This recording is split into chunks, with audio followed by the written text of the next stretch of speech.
หน่อไม้สดห่อละ20 บาทกำลังห่อครับ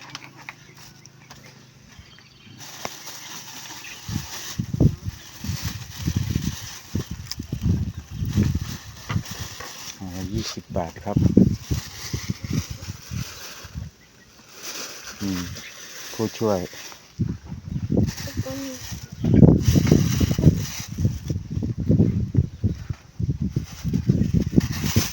งานนี้ก็หาหน่อไม้กินยากครับเริ่มแรงแล้ว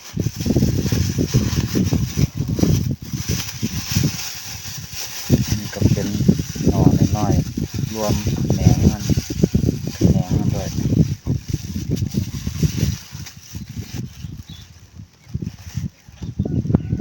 แล้วก็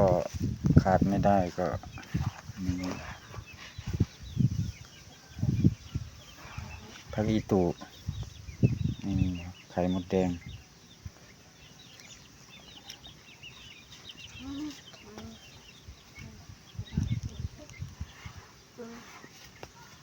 หมกจักบาทเนาะ